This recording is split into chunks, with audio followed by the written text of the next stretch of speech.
This is SD Hudson Magic.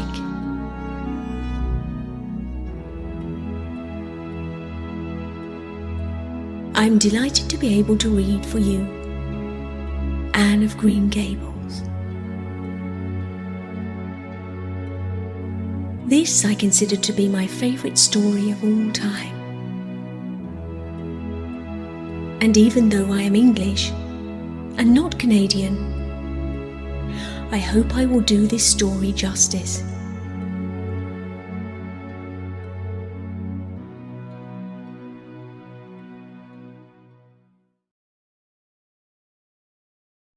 Chapter 4. Morning at Green Gables.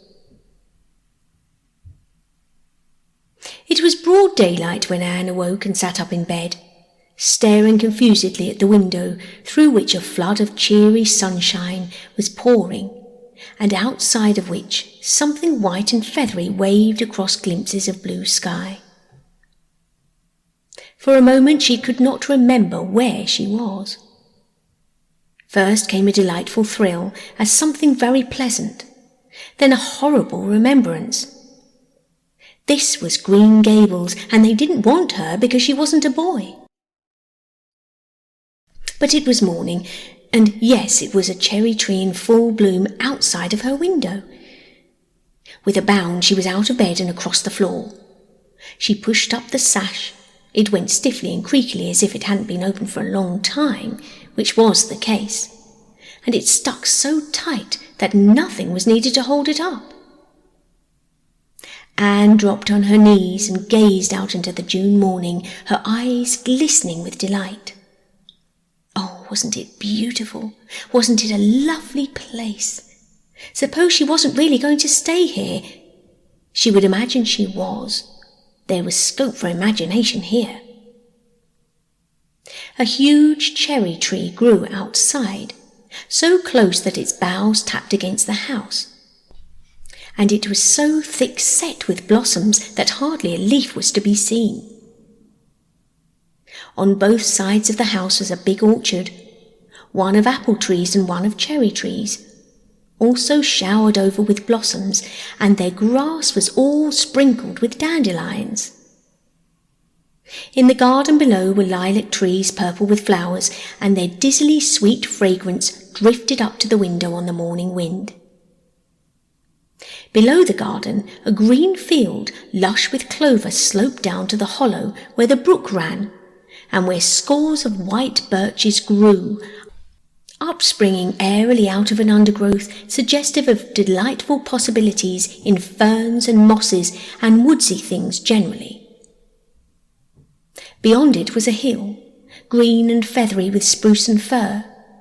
There was a gap in it where the grey gable end of the little house she had seen from the other side of the lake of shining waters was visible.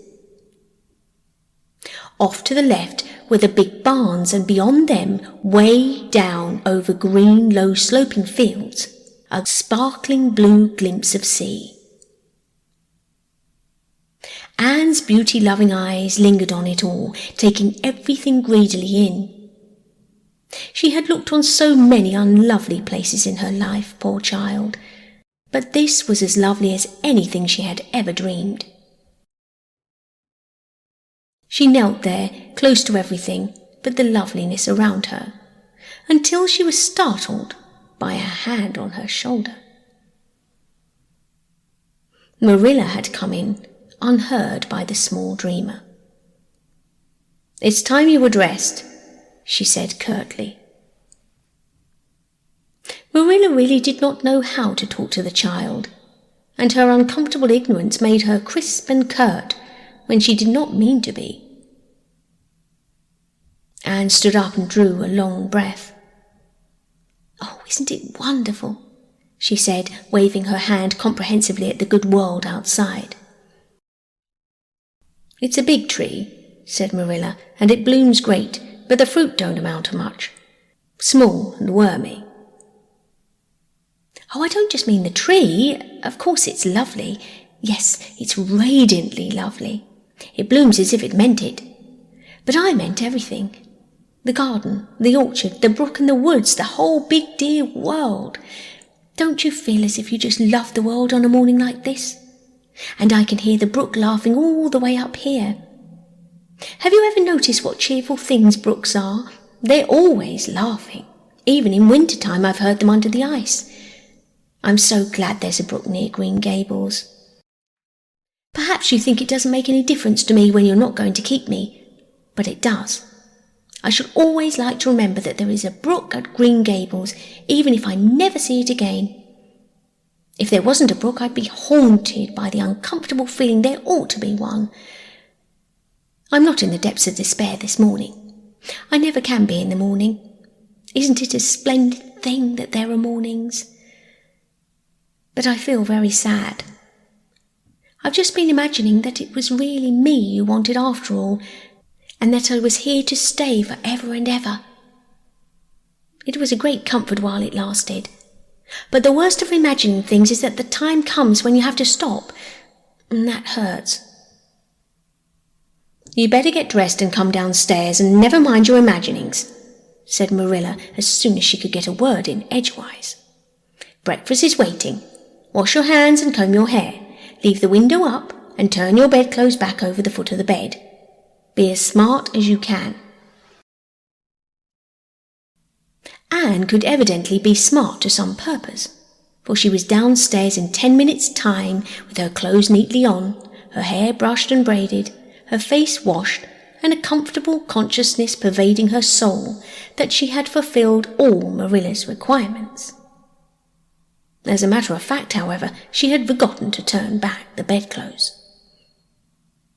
"I'm pretty hungry this morning," she announced as she slipped into the chair Marilla placed for her. "The world doesn't seem like such a howling wilderness as it did last night. I'm so glad it's a sunshiny morning. But I like rainy mornings as well, too. All sorts of mornings are interesting, don't you think? You don't know what's going to happen through the day, and there's so much scope for imagination.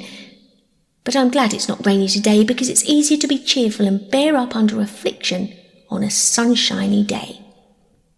I feel I have a good deal to bear up under. It's all very well to read about sorrows and imagine yourself living through them heroically, but it's not so nice when you really have to have them, is it?" "For pity's sake, hold your tongue," said Marilla. "You talk entirely too much for a little girl." Thereupon Anne held her tongue so obediently and thoroughly that her continued silence made Marilla rather nervous, as if in the presence of something not exactly natural. Matthew also held his tongue, but this was natural, so that the meal was a very silent one. As it progressed, Anne became more and more abstracted, eating mechanically, with her big eyes fixed unswervingly and unseeingly on the sky outside the window. This made Marilla more nervous than ever. She had an uncomfortable feeling that while this odd child's body might be there at the table, her spirit was far away in some remote airy cloudland borne aloft on the wings of imagination. Who would want such a child about the place? Yet Matthew wished to keep her of all unaccountable things. Marilla felt that he wanted it just as much this morning as he had the night before, and that he would go on wanting it. That was Matthew's way. Take a whim into his head and cling to it with the most amazing silent persistency, a persistency 10 times more potent and effectual in its very silence than if he had talked it out. When the meal was ended, Anne came out of her reverie and offered to wash the dishes. "Can you wash dishes right?" asked Marilla distrustfully. "Pretty well. I'm better at looking after children, though. I've had so much experience at that. It's such a pity you haven't got any here for me to look after."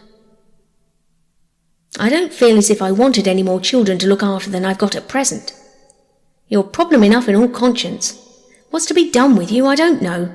Matthew is a most ridiculous man." "I think he's lovely," said Anne reproachfully.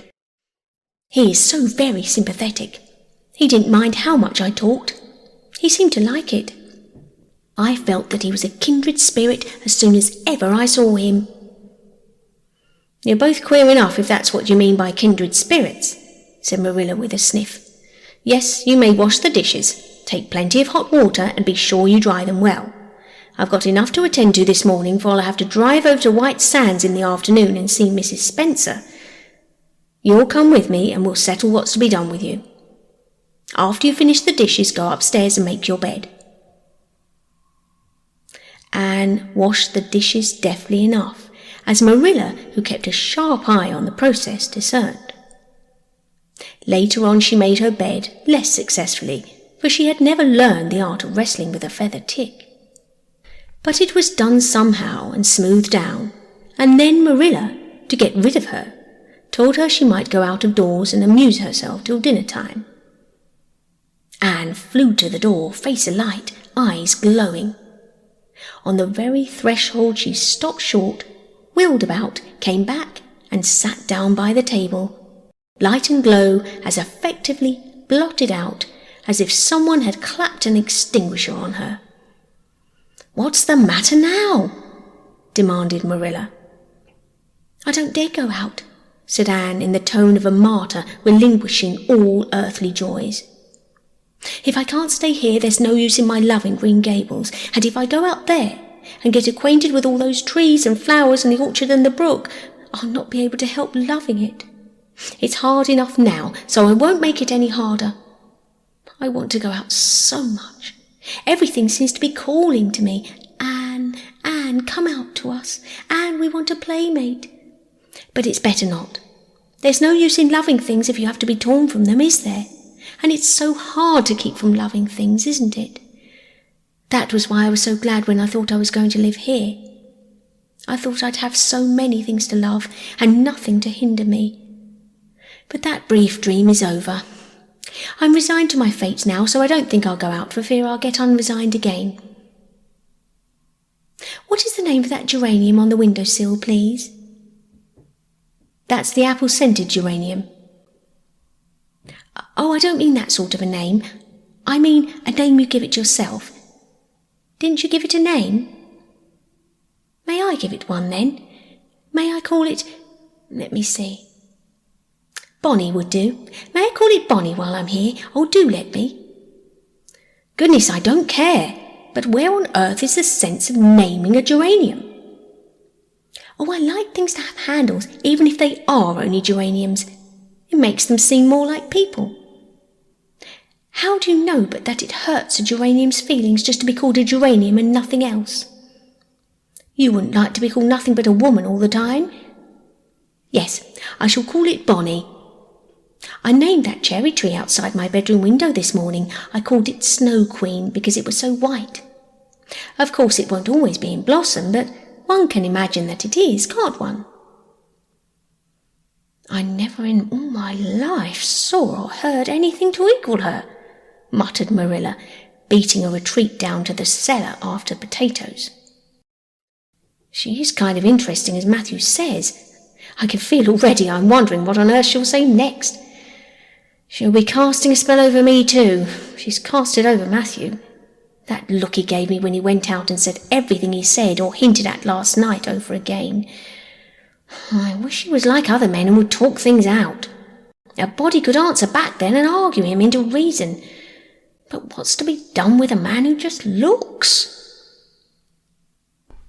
Anne had relapsed into reverie, with her chin in her hands and her eyes on the sky, when Marilla returned from her cellar pilgrimage. There Marilla left her until the early dinner was on the table. "I suppose I can have the mare and buggy this afternoon, Matthew," said Marilla. Matthew nodded and looked wistfully at Anne. Marilla intercepted the look and said grimly, "I'm going to drive over to White Sands and settle this thing. I'll take Anne with me, and Mrs. Spencer will probably make arrangements to send her back to Nova Scotia at once. I'll set your tea out for you, and I'll be home in time to milk the cows."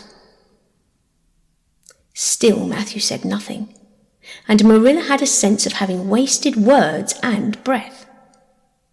There is nothing more aggravating than a man who won't talk back, unless it's a woman who won't. Matthew hitched the sorrel into the buggy in due time, and Marilla and Anne set off. Matthew opened the yard gate for them, and as they drove slowly through, he said, to nobody in particular as it seemed, "Little Jerry Butte from the Greek was here this morning. I told him I guessed I'd hire him for the summer." Marilla made no reply, but she hit the unlucky sorrel such a vicious clip with the whip that the fat mare, unused to such treatment, whizzed indignantly down the lane at an alarming pace. Marilla looked back once as the buggy bounced along, and saw that aggravating Matthew leaning over the gate, looking wistfully after them.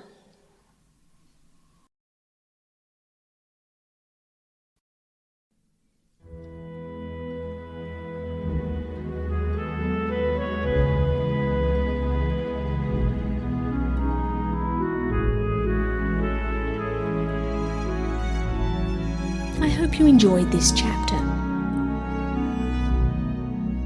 If you did, please consider following me to hear more.